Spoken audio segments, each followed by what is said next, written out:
નમસ્તે વિદ્યાર્થી મિત્રો, આજે આપણે ધોરણ 9 વિષય હિન્દી. તો હિન્દી વિષયની અંદર આપણે ગયા વિડીયોમાં ગદ્ય નંબર 3 ક્યાં નિરાશ હુઆ જાય, ક્યાં નિરાશ હુઆ જાય એનો અભ્યાસ કર્યો હતો. તો એની અંદર પેરેગ્રાફ નંબર 5 છે, પેજ નંબર 7, પેરેગ્રાફ નંબર 5. તો પાંચમો પેરેગ્રાફ છે. પાંચમો પેરેગ્રાફની અંદર થોડુંક આપણે રિવિઝન જોઈએ કે પાંચમો પેરેગ્રાફ છે ત્યાં સુધી આપણે અભ્યાસ કર્યો હતો. તો એની અંદર કીધું છે કે મનુષ્ય છે બરાબર, એ દરેક મનુષ્ય દ્વારા જે નીતિ નિયમો એટલે કે કાયદા કાનૂનનું બનાવવામાં આવ્યું હતું, તો એમાં કોઈને કોઈ ખામી રહી ગઈ હશે. અને અત્યારનો જે સમય છે એ સમય પણ બદલાય છે, અને સાથે સાથે આદર્શ છે એ આદર્શ પણ બદલાય છે. તો જે જૂના કાયદા કાનૂન હતા એની જગ્યાએ નવા કાયદા કાનૂન આવે છે, અને જે જૂના અને નવા કાયદા કાનૂન બન્યા તો એ બંને વચ્ચે અંતર જોવા મળે છે. એના કારણે શું થાય છે કે નવા જમાનાની સ્થિતિ છે એ સ્થિતિ કંઈક આવી રીતની છે, જે અત્યારે હાલ આપણે વર્તમાન પરિસ્થિતિ જોઈએ છે કે કાયદા કાનૂન છે પણ એ બધા કાયદા કાનૂન ફક્ત પેપર ઉપર જોવા મળે છે, એનો કોઈ લોકો પાલન કરતા નથી. કેમ કે જે કાયદા કાનૂન નવા બન્યા છે એમાં શું છે, ખામીઓ રહેલી છે. એ ખામીઓને કારણે અત્યારે કોઈ એનું પાલન કરતું નથી. તો એમાં કશું નવું નથી, અને દરેક પરિવર્તન પછી આવું જ બને છે. એટલે કે આપણે આવું જોઈ અને નિરાશ થવાની જરૂર નથી. કેમ કે જ્યારે પણ કોઈ પણ જૂની પરિસ્થિતિ હોય, પરિસ્થિતિની સામે નવી પરિસ્થિતિનું નિર્માણ થાય છે, ત્યારે એ જે પરિસ્થિતિ છે એ પરિસ્થિતિમાં લોકો જૂની રીતો અથવા પરંપરા પ્રમાણે જીવન જીવતા હોય છે. તો એ સમયે નવા નિયમો અથવા નવી પરંપરાઓ આવે તો એ સમય બદલાયો હોય છે, ત્યારે તેની સાથે લોકો સમાયોજન સાધી શકતા નથી. એના કારણે તેમને આ જે નવી પરિસ્થિતિ છે, નવી પરિસ્થિતિ પ્રમાણે તેઓ રહી શકતા નથી. એટલા માટે એવું કીધું છે કે જ્યારે કોઈ પણ પ્રકારનું પરિવર્તન આવે છે તો એ પરિવર્તન પછી આવી જ સ્થિતિ ઊભી થાય છે. આગળ જોઈએ, भारतवर्ष ने कभी भी भौतिक वस्तुओं के संग्रह को बहुत अधिक महत्व नहीं दिया है. उसकी दृष्टि से मनुष्य के भीतर जो महान आंतरिक तत्व स्थिर भाव से बैठा हुआ है वही चरम और परम है. लोभ, मोह, काम, क्रोध आदि विकार मनुष्य में स्वाभाविक रूप से विद्यमान रहते हैं, पर उन्हें प्रधान शक्ति मान लेना और अपने मन तथा बुद्धि को उन्हीं के इशारे पर छोड़ देना बहुत निकृष्ट आचरण है. भारत ने कभी भी उन्हें उचित नहीं माना. उन्हें सदा संयम के बंधन में बांधकर रखने का प्रयत्न किया है, परंतु भूख की अपेक्षा नहीं की जा सकती. बीमार के लिए दवा की उपेक्षा नहीं की जा सकती. गुमराह को ठीक रास्ते पर ले जाने के उपाय की उपेक्षा नहीं की जा सकती. तो आज ये पेरेग्राफ एमां शुं कहेवामां आव्युं छे कि भारत वर्ष એટલે કે ભારત દેશ છે, તો ભારત દેશે ક્યારેય કોઈ ભૌતિક વસ્તુઓનો સંગ્રહ કરેલો નથી. એટલે કે ક્યારેય ભૌતિક વસ્તુઓના સંગ્રહને મહત્ત્વ આપ્યું નથી. આપણે ત્યાં અધ્યાત્મને જ મહત્ત્વ આપવામાં આવ્યું છે. એટલે કે ભૌતિક વસ્તુઓની વાત કરીએ તો શું કહેવાય કે જે આપણે સુખ સગવડો ભોગવવા માટે જે કંઈ વસ્તુઓનો સંગ્રહ કરીએ છીએ એને ભૌતિક વસ્તુઓ કહેવાય. તો ક્યારેય આપણે ભૌતિક વસ્તુઓનો સંગ્રહ કર્યો નથી અને આપણે ત્યાં અધ્યાત્મને જ મહત્ત્વ અપાયું છે. એટલે કે અધ્યાત્મને જ મહત્ત્વ આપવામાં આવ્યું છે. અધ્યાત્મને મહત્ત્વ આપેલું છે એટલે કે ધાર્મિકતા છે એ ધાર્મિકતાને મહત્ત્વ આપવામાં આવ્યું છે. હવે દરેક મનુષ્ય છે તો એ દરેક મનુષ્યમાં લોભ, મોહ, માયા, કામ, ક્રોધ જેવા વિકારો જોવા મળે છે અને સ્વાભાવિક રૂપથી એટલે કે સ્વાભાવિક રીતે એ દરેક મનુષ્યમાં રહેલા હોય છે. દરેક મનુષ્ય હોય છે તો દરેક મનુષ્યમાં લોભ, મોહ, કામ, ક્રોધ આવા વિકાર એટલે કે દુર્ગુણો હોવા સામાન્ય છે અને દરેકમાં આ સામાન્ય રીતે દુર્ગુણો રહેલા હોય છે. पर उन्हें प्रधान शक्ति मान लेना और अपने मन तथा बुद्धि को उन्हीं के इशारे पर छोड़ देना बहुत निष्कृष्ट आचरण है. એટલે કે દરેક મનુષ્ય છે એ દરેક મનુષ્યમાં આવા વિકાર એટલે કે દુર્ગુણો અથવા ખામી રહેલી હોય છે, બરાબર. તો આપણે આપણું મન અને આપણું જે શરીર છે એ શરીરને એ લોભ, મોહ, કામ, માયા છે, બરાબર, એની ઉપર છોડી દઈએ તો તે નિષ્કૃષ્ટ એટલે કે તે ખરાબ વ્યવહાર છે. અને ભારત વર્ષ છે એટલે કે ભારત દેશ છે એ ભારત દેશ હંમેશા उचित माना उन्हें सदा संयम के बंधन में बांध कर रखने का प्रयत्न किया गया. એટલે કે ભારત દેશ છે તો ભારત દેશની અંદર દરેક મનુષ્યમાં આવા જે વિકારો રહેલા છે એ વિકારોને ઉચિત માનવામાં આવ્યા નથી અને તેના ઉપર દરેક મનુષ્ય છે એ દરેક મનુષ્ય સંયમ રાખી અને તેને બાંધીને બેસી રહે છે. એટલે કે તેના ઉપર દરેક મનુષ્ય એ સંયમ રાખેલો છે. કોઈ પણ માણસ હોય જેને બહુ જ લાલચ હોય પણ શું છે કે તે કંઈ ખોટું કાર્ય કરી શકતો નથી, તે સંયમ રાખી અને બેસી રહે છે. હવે કોઈ વ્યક્તિ એવું પણ હોય છે કે જેને બહુ જ ક્રોધ આવતો હોય. હવે ક્રોધ આવતો હોય તો થોડું કંઈ બધાની ઉપર ક્રોધ કરાય.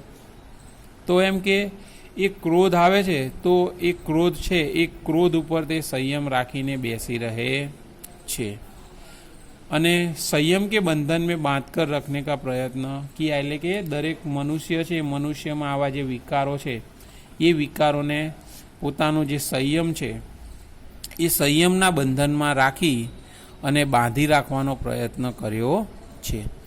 પરંતુ કોઈ વ્યક્તિ હોય, હવે એને ભૂખ લાગી હોય તો એ ભૂખ લાગી હોય તો એની જે ભૂખ છે એ ભૂખની ઉપેક્ષા કરી શકાય નહીં. હવે કોઈ વ્યક્તિને ભૂખ લાગી હોય તો એની ઉપર સંયમ રાખી શકાય નહીં. એને ભૂખ લાગી હોય તો એને ખાવાની જરૂર પડે છે. એવી જ રીતે બીજું કોઈ વ્યક્તિ હોય કે જે બીમાર હોય છે અને એને દવાની જરૂર હોય તો એ દવા ઉપર આપણે સંયમ રાખી શકતા નથી. એ પણ જરૂરી છે. એટલે કે કોઈ ભૂખ્યું વ્યક્તિ હોય અથવા તો કોઈ બીમાર વ્યક્તિ હોય તો એની ભૂખ અને જે દવા છે એ દવા ઉપર આપણે સંયમ રાખી શકતા નથી, એની આપણે ઉપેક્ષા કરી શકતા નથી. એ જરૂરી છે તો આપણે એ વસ્તુ લેવી પડે છે. એવી જ રીતે કોઈ ગુમરાહ એટલે કે કોઈ વ્યક્તિ રસ્તો ભૂલી ગયા હોય, ક્યાંય મુસાફરી કરવાની હોય અને મુસાફરી કરતાં કરતાં કોઈ વ્યક્તિ રસ્તો ભૂલી ગયું હોય અને એ વ્યક્તિ છે એ વ્યક્તિને આપણે કંઈક રસ્તો બતાવવો પડે. પછી એ વખતે આપણે સંયમ રાખી અને બેસી રહીએ એ પણ ચાલે નહીં. જો એવું કરવામાં આવે તો એ જે અજાણ્યો વ્યક્તિ છે એ બીજા કોઈ ખોટા રસ્તે ચડી જાય અને તે હેરાન થઈ જાય. તો એ સમયે પણ એટલે કે આવી રીતે જ્યારે કોઈ પણ મુસાફર હોય જે ભટકતો હોય છે તો એનો ઉપાય આપણે કાઢવો પડે છે. એની આપણે ઉપેક્ષા કરી શકતા નથી. એટલે કે આપણે એને રસ્તો બતાવવો પડે છે, પછી તેની આપણે ઉપેક્ષા કરી શકતા નથી. हुआ यह है कि इस देश के कोटि कोटि दरिद्र जनों की हीन अवस्था को दूर करने के लिए ऐसे अनेक कायदे कानून बनाए गए हैं जो कृषि उद्योग, वाणिज्य, शिक्षा और स्वास्थ्य की स्थिति को अधिक उन्नत और सुचारू बनाने के लक्ष्य से प्रेरित है। परंतु जिन लोगों को इन कार्यों में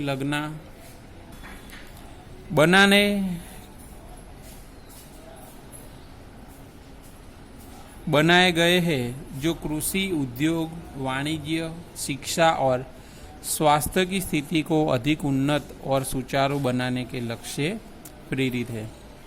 परंतु जिन लोगों को इन कार्यों में लगना है उनका मन हर समय पवित्र नहीं होता।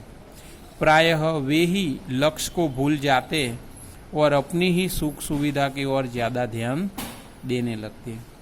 હવે અહીંયા શું કીધું છે કે અત્યારની પરિસ્થિતિ એવી છે કે આપણા દેશની અંદર કોટી કોટી એટલે કે કરોડો દરિદ્રજન એટલે કે કરોડો ગરીબ લોકો રહેલા છે અને તે લોકો દુઃખી રીતે જીવન જીવી રહ્યા છે અને એ જે દુઃખી લોકો છે એ દુઃખી લોકોના દુઃખ દૂર કરવા માટે સરકાર દ્વારા અનેક કાયદા કાનૂન પણ બનાવવામાં આવ્યા છે। આજે દેશમાં કૃષિ ઉદ્યોગ, વાણિજ્ય, શિક્ષણ વગેરે ક્ષેત્રોમાં વિકાસ થવો જોઈએ। એટલે કે આપણા દેશમાં વિવિધ પ્રકારના કાયદા કાનૂન બનાવવામાં આવ્યા છે, દરેકને શિક્ષણ મળી રહે, કૃષિ અને ઉદ્યોગો છે એ ઉદ્યોગોનો વિકાસ થાય એની માટે દરેકને કાયદા કાનૂન બનાવી અને દરેક વ્યક્તિને તેની જવાબદારી સોંપવામાં આવી છે। પરંતુ શું છે કે જેને એ જવાબદારી સોંપવામાં આવી છે હવે એ જે લોકો છે એ લોકો પોતાની જવાબદારી સારી રીતે નિભાવતા નથી। બરાબર કે સરકાર દ્વારા કોઈ પણ યોજના બહાર પાડવામાં આવે છે, બરાબર આપણે અત્યારે જોઈએ તો સરકાર દ્વારા ઘણી બધી યોજનાઓ બહાર પાડેલી હોય છે, બરાબર જેમ કે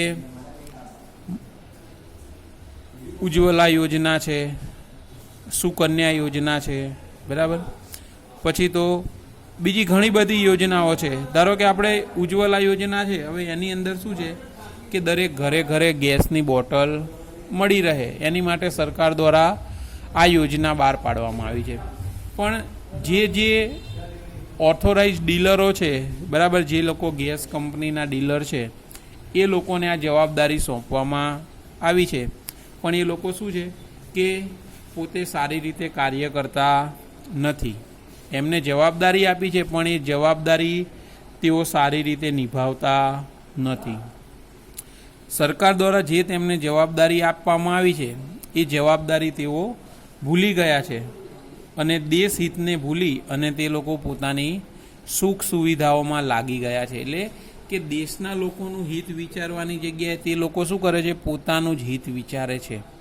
બીજા લોકોને જેટલું હેરાન થવું હોય તેટલું થાય, પણ આપણે તો આપણી જે સુખ સુવિધાઓ છે એ સુખ સુવિધાઓ વધારવી જોઈએ। આ રીતે આપણા ભારત દેશના જે પ્રાચીન આદર્શો હતા એ આદર્શોને લોકો ભૂલી ગયા છે।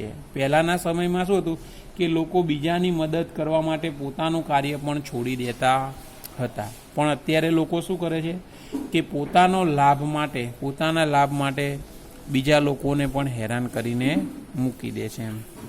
એટલે કે જે કંઈ યોજનાઓ અથવા તો જે કાયદા કાનૂન બનાવવામાં આવે છે, જેને જવાબદારી સોંપવામાં આવે છે તે લોકો પોતાની જવાબદારી ભૂલી ગયા છે, પોતાનો જે લક્ષ્ય છે એને ભૂલી ગયા છે અને તે વ્યક્તિ પોતાની સુખ સુવિધાઓ વધારવામાં લાગી ગયા છે।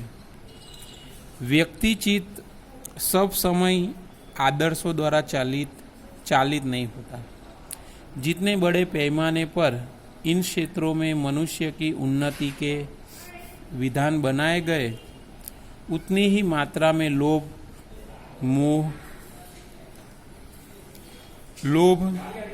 मोह जैसे विकार भी होते हैं। लक्ष्य की बात भूल गए, आदर्शों को मजाक का विषय बनाया गया और संयम को दकियानुसी मान लिया गया। परिणाम जो होना था वह हो रहा है। यह कुछ थोड़े से लोगों के बढ़ते हुए लोभ का नतीजा है, परंतु इससे भारतवर्ष के पुराने आदर्श और भी अधिक स्पष्ट रूप से महान और उपयोगी दिखाई देने लगे हैं। હવે અહીંયા શું કીધું છે કે વ્યક્તિચિત સબ સમય આદર્શો દ્વારા ચાલિત નહીં હોતા, એટલે કે દરેક મનુષ્ય છે તો એ દરેક મનુષ્યનું જે મન છે એ મન પોતાના આદર્શોથી ચલિત હોતું નથી। जितने बड़े पैमाने पर इन क्षेत्रों में मनुष्य के એટલે કે જેટલા વધારે મનુષ્યની જેટલી વધારે મનુષ્યની ઉન્નતિ થતી રહેશે, એટલે કે જે મનુષ્ય છે મનુષ્યની જેટલી ઉન્નતિ થશે, એની જેટલી પ્રગતિ થશે, તેટલી જ માત્રામાં તેનામાં લોભ મોહ જેવા વિકારો છે વિકારો વધતા જશે, એનામાં સંતોષ રહેશે નહીં। એટલે કે જેમ જેમ કોઈ પણ મનુષ્ય હશે અમીર થતો જશે તેમ તેમ તેનામાં લોભ અને મોહ છે મોહમાં વધારો થતો જશે। અને આજનો સમય છે તો આજના સમયની અંદર દરેક વ્યક્તિ પોતાનો લક્ષ્ય ભૂલી ગયા છે અને જે આપણા દેશના જે આદર્શો હતા એ આદર્શોને મજાક બનાવી દેવામાં આવ્યા છે। એના કારણે જે સંયમ છે એ સંયમને લોકો દક્યાનુસી એટલે પૂરાને ખ્યાલ વાલે, એટલે કે જે લોકો સંયમ રાખીને બેસી રહે છે તો જે સંયમ છે એ સંયમને પૂરાને ખ્યાલ એટલે કે જૂના જમાનાના લોકો તરીકે ઓળખવામાં આવે છે। પરિણામ એનું શું આવ્યું કે આજે જે પરિસ્થિતિ છે બરાબર કે લોકોમાં લોભ અને લાલચ વધી ગઈ છે, એના કારણે આ પરિસ્થિતિ સર્જાઈ છે। પરંતુ આજે પણ આપણા દેશની અંદર જે આપણા પ્રાચીન આદર્શો હતા જેમ કે સેવા, પ્રામાણિકતા, સત્ય અને આધ્યાત્મિકતાના જે ગુણો રહેલા હતા એ આજે પણ આપણને જોવા મળે છે। અને ક્યાંક આપણને આવા લોભ અને લાલચવાળા જોવા મળે છે, પણ એની સામે સામે અત્યારે આપણા દેશમાં સેવા, પ્રામાણિકતા અને સત્ય છે એવા આધ્યાત્મિક મૂલ્યો છે એ આધ્યાત્મિક મૂલ્યો પણ જોવા મળે છે।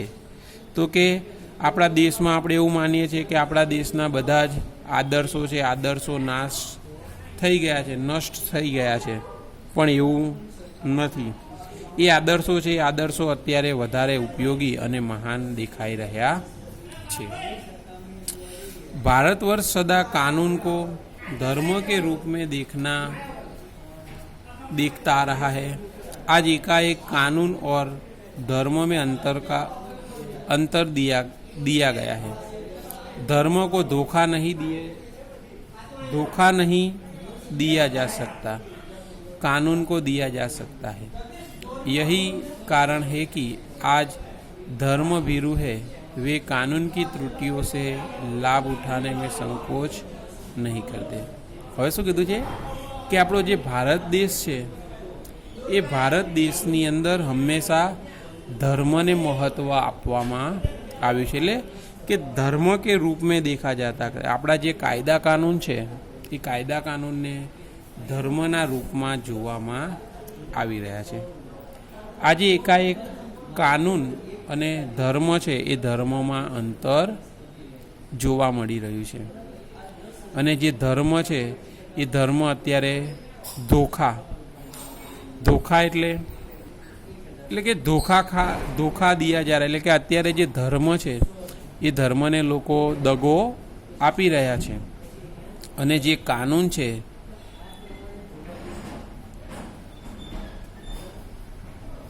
શું કહે છે કે જે ધર્મ છે એ ધર્મને આપણે ખોટો અથવા તો ધોખા એટલે દગો આપી શકતા નથી, પણ જે કાયદા કાનૂન છે એ કાયદા કાનૂનને આપણે દગો આપી શકીએ છીએ।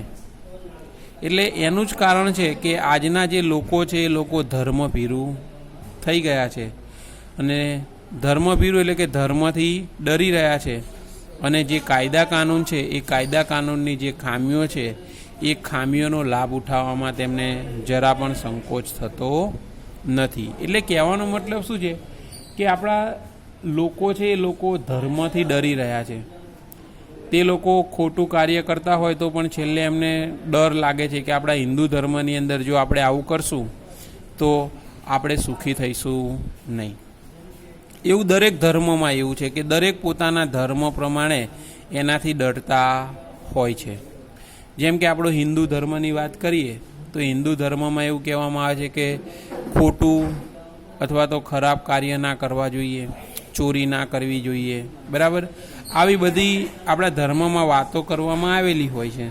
પણ શું છે કે ધર્મથી લોકો ડરતા હોય છે, પણ જે ધર્મને લોકો છેતરી શકે છે પણ છેતરી શકતા નથી, એટલે ધોકો આપી શકતા નથી, એટલે દગો આપી શકતા નથી. પણ જે કાયદા કાનૂન છે એ કાયદા કાનૂનને આપણે દગો આપી શકીએ છીએ. એના કારણે આજના જે લોકો છે એ લોકો ધર્મભીરુ થઈ ગયા છે.